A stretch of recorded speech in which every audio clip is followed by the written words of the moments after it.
Hey guys, welcome to this fourth and final part of this tutorial series on how to create a new scene in Blender 3D. I have just to show you that after rendering the scene, I created a separate files for the scene, like two separate images. First one is for the background, which is this one right here. You can see there's a chair right there and a monitor. I just created one, and then this one right here is for the front, the table, the desk.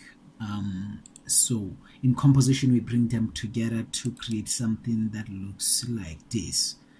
And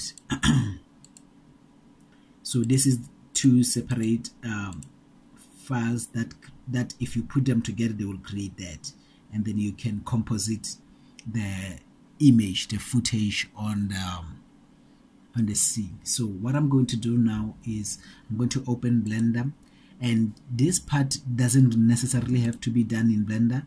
You can actually do it in any composition software, yeah, in any software that you can do the composition like this, whether it's After Effects or even I think if you're using like a program like Premiere Pro, I think you can do it in most of the editing suites where you can do the chroma keying, as long as it allows you for chroma key, because I think all the editing softwares can do color correction and stuff. So I didn't do anything on that last images that I did. I just rendered them raw from the model that we created together and textured. So the color correction and texturing can happen in this part, which is the final part of of the tutorial. So what I'm going to do is I'm going to remove the render layers, because now I'm not going to use the render layers. I'm going to import those images. So I will first import the first image, and you'll browse to the folder and grab the image. The first one I'll grab will be the background, and Shift A again, image again, and then the foreground, which is the table or the desk, the news desk, and then Shift A again. This time I want to add the movie clip. So on the movie clip, I will add the video. I have to edit as a movie clip so that we can see the animation if needs be, but I think I'm just gonna make it simple and quick so that I don't create too long videos. So on the first one, as you can see, let me just delete this so that the only thing that we have before I edit this is the composite node and the viewers node, the viewer node. So I'm just gonna do that, and here we just have the compositor and the viewer node, and then the images that I've added. So I'm gonna add Shift A, color, alpha over, and then this is where we're going to put together the images. So I will start first with the background. I'll put the background right here, and I'll put the footage on top, and then together they will go into the viewer node so we can see. But I think I have to switch them, this one on top and the video. But you can see now the video comes right on top and covers the whole screen. We can do that, and then I think what I need to do, there are ways to remove the first part, which is simply by cropping, but I can show you that quickly to fix this image. So let's quickly work on the video, which is this video right here. Let me see if I can find the timeline. Maybe the last one I can make it a timeline and see if this will allow for animation. Yeah, you can see now as I move this, you can see that our actor is animating as the video was taken. So in order for me to scale him and remove the stuff, the first thing that I want to show you is that behind is this image, the first image that we created, which is this image here. it's right behind him, but we can't see it because of this footage. It's right on top of it, and the size are the same. So I'm going to add Shift A, matte, and keying. I'm gonna use this one. When I plug it in, I'm gonna drop it on this noodle here, but when I plug it in, you'll see it's gonna do the default chroma, which is it removes some color that matches the default settings that's here. So I'm going to I'm gonna pick the color that I wanted to chroma key, and I'll take the dark part of the green screen. So now you can see that it's showing now the actor without the green, because I removed the green. You can see that it changed the color here. It's now green. So we can only see the actor now, but what you can see is that where there was no green, like here at the end of the green screen, even here, you can see that it's still showing that part. This part is going to be removed on the when I do the mask, because I have to mask the bottom of the table, because if you did it with a green screen, you would have with a green screen over here as well on the table and put everything on the green screen. You wouldn't have to, you would just key it once and then it will remove both the green screen. But because I didn't have another cloth for the green screen to put over the table, I used my table here. It can't be keyed out with this key. So what I have to do with this is I have to use a mask to remove this bottom part, and I'm going to show you how that is done. But before I do it, I want to position him properly. As you can see right now, he's sitting on he's a little bit too big for this setup, for this scene. So I'm going to Shift A, distort, transform. I'm going to add the transform node over here, because it's the one that's going to allow me to scale, position, and rotate if I need to. So what I'm going to do is, the first thing I'm going to do is to scale it. I'm going to go to about that. This is fine for me. But you see now, as I scale it, there is a color that's showing outside. Let me just, okay, another thing before this scale, this one, let me just delete this one quickly. Before I scale it, I want you to realize something, that even though it's keyed, the color of the screen is not as sharp as it was here, as clear. It's because of, if you wanted to make it completely clear, you can tick on this box here, and you'll see the change on the background here. You see when I do that, it completely removes that other color that's overlaying the background. So it becomes a little bit more clearer. Now the next thing that I have to do now is to show you that as I Shift A, distort, transform, and I add a transform node here, and when I start scaling, there's gonna be that black the black screen that's showing on this.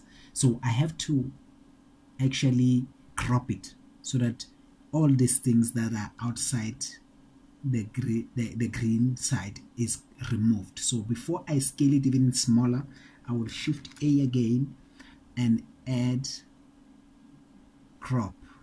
I'll add the crop and I'll drop it on this noodle right here. So you see now everything goes away, because there is no numbers set up here to tell Blender how much to crop in and to leave out. So as I start to increase these numbers here, you will see the first thing that's going to happen is that on the side here you'll see something moving up like so. Let me just show you as I do it. You see this line? The line on the left is going up. This line right here is moving up as I increase this number. This line is showing you how much cropping from the bottom, I think, and then I'm going to move it to the right as well. So you see now it's stretching to the side, and it's going to start revealing the side. You see, as I leave it, you see now the actor is back and the black is cropped.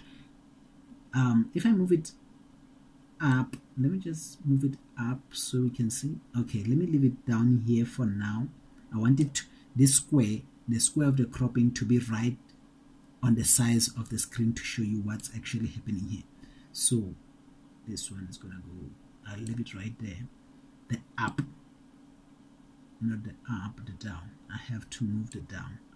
Now on the down, I have to move it up like so, so you can see, and the right to the corner. So this is actually how the screen looks before the cropping. So you have to, by moving this, by changing these numbers, whether up or down, you are actually moving the cropping effect. So in order to move it, I think you can grab it also like so and put it wherever you want. You see now it's even better because you don't actually have to move it by the numbers here. It can be troublesome sometimes. So you can just move it where you think it should end, like so, and move it up to cut the bottom black part. For now, I'm just moving it to remove this part that didn't have the green screen and the desk, and to make sure that the black is completely removed. So you can just move it like so. So now the cropping effect is done. If I deselect it, you can see now it disappears from the image. This cropping disappears. So what I'm going to do now on this one, I'm going to let's see what else to do. To scale it, now I'm going to scale it so that it can the character can fit on the chair right there. So I'm going to use the transform again and make the scaling even smaller.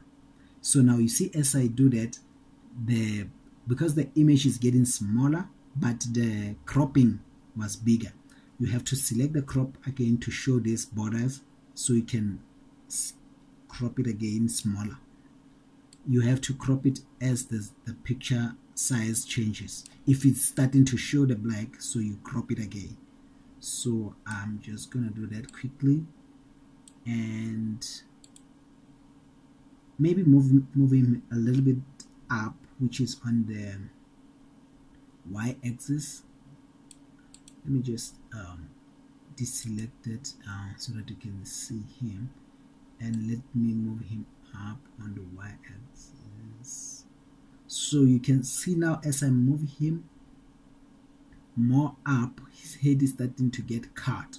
It's being cut by that cropping that I did, and the bottom is starting to leave the black. That means I moved him up.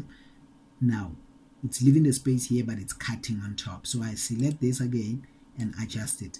You could scale him first and see whether he sits properly first before you do the before you do the scaling, before you do the cropping, and do the cropping after. But it doesn't matter, I did it already. So I'm just going to move him slightly to the left, which is the X and the Y.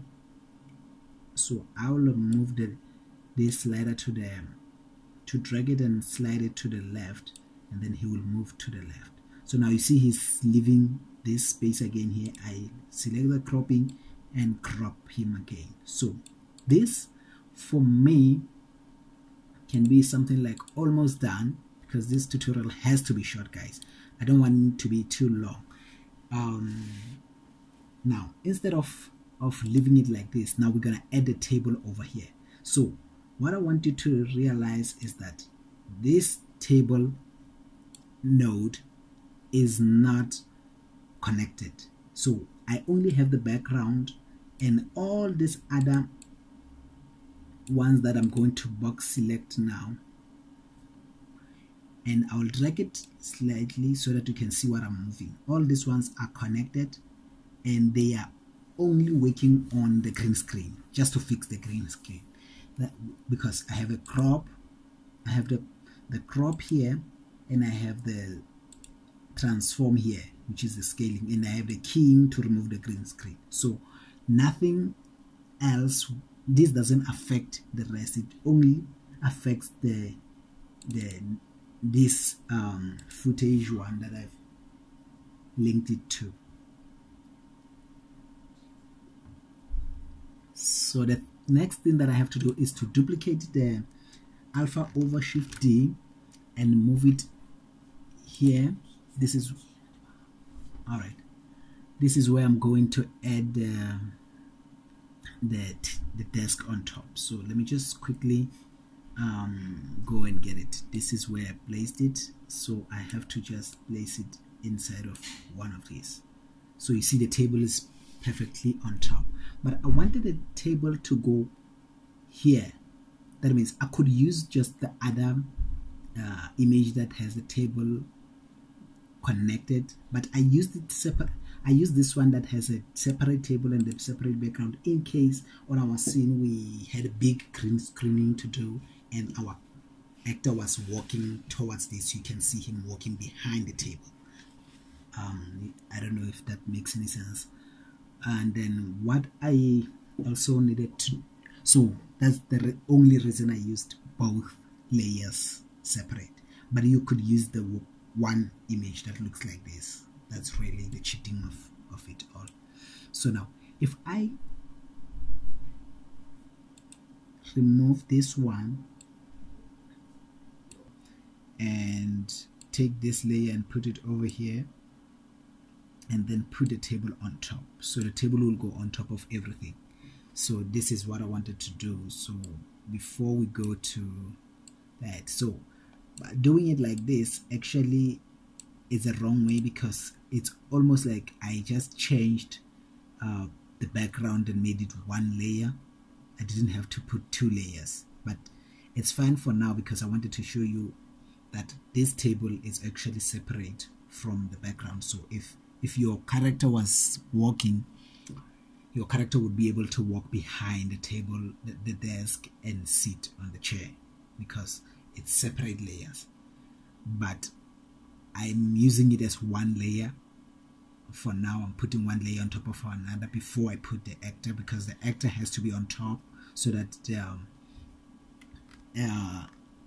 what you call it, so that the table can match, you see. So what I'm going to do is that the end of this table, of my white table here, has to shift back and be in the same line with the table of the studio, the desk. So what I'm going to do is I'm going to move it here by moving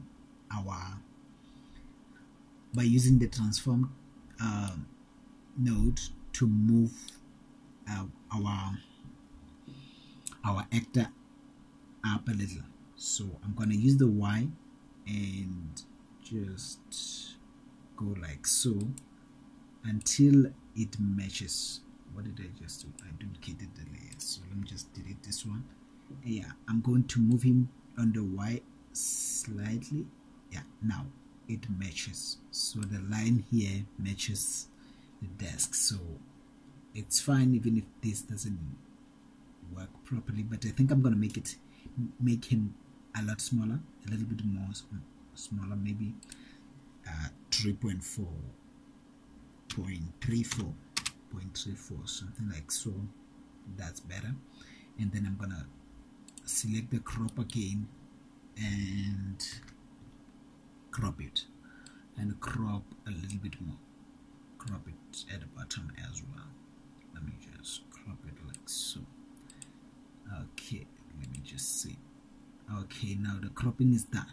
So now, because this is done, this was going to be fine, and the next step would be just a color correction and putting other other effects on top of these layers. Maybe if you wanted to use whatever color overlays on top of this to just color grading, I mean. You would use it on top of everything so that it can match the layers, to be the exposures to be the same and stuff. But this is not what this tutorial is about. So I'll do maybe a little bit of tweaking, but this should be almost done, except that the table here, as you can see, this white. I have to remove the white. Actually, I have to move him slightly down, or yeah, slightly down. Can we move him a little bit down on the Y? I'll just move him down a little bit so that it matches. Now that the cropping is done, I'm just going to show you that how I mask this table out. Now you have to use the mask. So this is one scene in Blender. Everything from composition. Oh, I just noticed there's a line on top here, so it needs to be cropped out as well. So I'll use the crop and crop it, and then I select something else so that it can deselect the crop. Okay, so in order for you to remove this table, it's a little bit it's not an easy way to do. There's no easy way to do it because I didn't use the green cloth on the table so that we can key it out with the rest of the green screen. But because I didn't have the cloth to put on the table, what I have to do now is to mask it. So in order to do that, you create a new scene. You can come over here and create a new scene and say copy the settings. This new scene, you can call it maybe masking 01 maybe. And then on the new scene that you've just created, you can go to the UV image editor. If you open the movie clip editor, it will be something like this. So what you have to do is to open the footage. You select the footage, open, and then it will show you this. You can see the timeline is down here. So after doing that, you can go also to the you open the movie clip, and then you move it to the frame, the first frame. Then you see the actor, and then on there you can create a new mask. Now creating a new mask will, you hold down Control and left click, so that will create the mask. Yeah, something like that. Vertex. Yeah, and then you can just keep clicking around the actor where you want the mask to mask out. You can just go, you have to go accordingly, and if you want it to curve, you just pull and drag slightly, almost like Photoshop when you use the pen tool. You can click and drag to give it shape, so you can just follow the character. This one you have to do it a little bit more accurately, very accurately. In fact, you can move it, this one outside.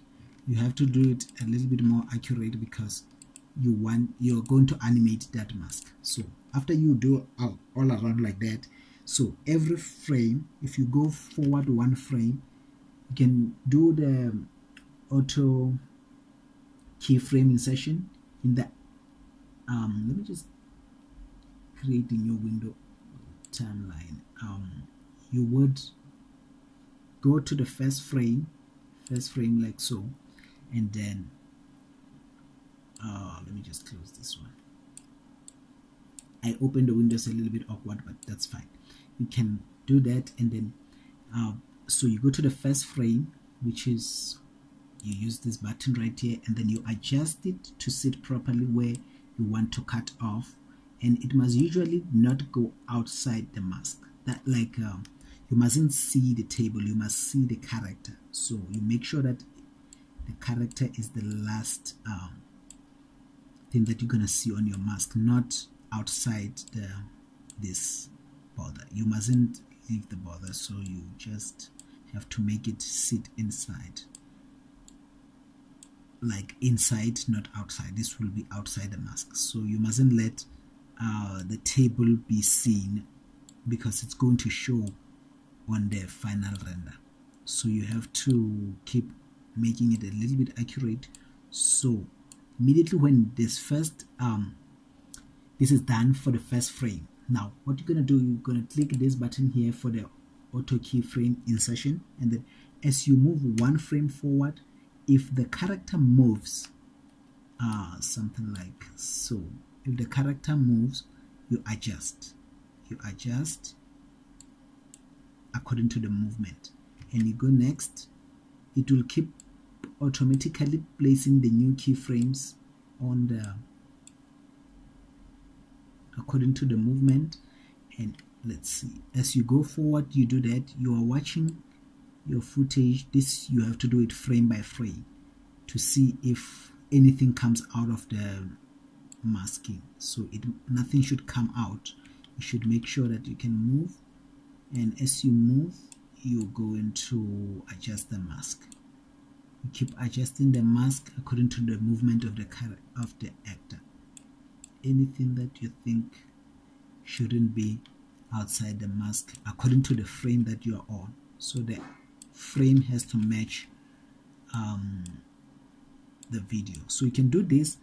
You have to do this. As you can see down here are the keyframes. These keyframes represent the movement that you are making on the mask. So you are actually animating the mask so that it goes with the character throughout the clip. The best way is to do it with the green screen on both sides, but if you don't have this green screen and you are really limited of resources, you can just do it like this. You have to manually adjust it.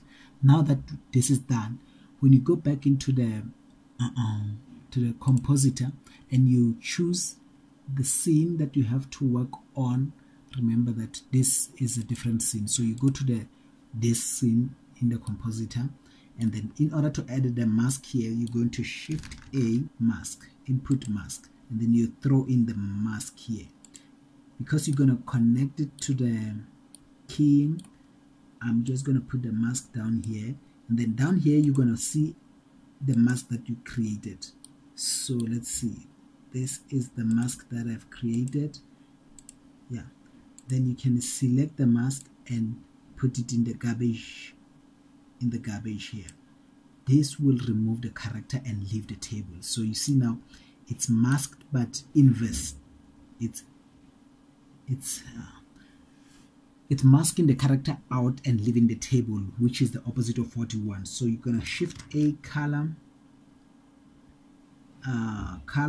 invert. I mean, you're going to select the invert node, and when you throw it on this noodle down here, it's going to invert the mask. So you throw it there, and you see now you have the character but not the table. So that's how you actually going to remove the mask, how you're going to remove the table from the footage. So as you can see now, but because I didn't mask the whole thing, you see now the white is still showing. It's because I didn't do the masking throughout the footage. You have to adjust the masking on the previous scene and do it frame by frame. So that's actually how you do the composition of the footage on top of the table that you created in Blender. So let's just see. This should be the whole this is the whole composition that I did for the scene that you saw on our new scene that I've showed you at the beginning of the video. So you can just link this one as well to the composite node, and then, but before you take it out, actually I wanted to Shift A, add. Now you can start doing the color correction. If you come to color, you can come to RGB curves and throw in the RGB curve on this, and then you can just pull it out. Whatever you're going to do, you want to do it after. If you want to do it on the whole composite, you add it after this node here, then it's going to apply on all of them. So I will do the what do you call it, I'll adjust the curve for the contrast. So I'll come down here and drag it slightly down to darken the darks, as you can see now, and then I'll take this one up here. They call it the S curve, that's for the contrast, and then bring the brights up. It's slightly too much, but I'm just showing you that if you wanted to do the color grading and everything else, you can do it here. But if you find that you need something to be a little bit brighter, then you can go straight to that node and just adjust after the. So for instance, if you wanted to work on Kevin only, if this is what you wanted to do on the actor, you can throw it here, because these are the nodes that works on him. If you wanted to do this on the desk alone, you can just add it up here before it goes in, before you feed it into the rest of the stuff of the composition, before the output. So as long as you do it before the output, it will apply on that particular layer that you wanted to apply it to. So that is how this particular scene is created. But then again, just the last but not least, when it comes to the scene, if I go back to modeling, you see the scene is here. If you had everything here like laid out, before I separated the scene into two pieces, the front and the background, you would have to animate the camera for the first movement of the camera. On the video, you can see that the camera moves in front of this text here slightly with the news intro, so that you have to animate the camera. I did it with the animation on the path. I animated the camera on the path, so it followed the path to pan a little bit over here, and then you start showing the rest of the scene. So that's actually how I did it, and that's all for this tutorial, guys. Thank you for sticking around for so long, and hope to see you on the next tutorial. Cheers.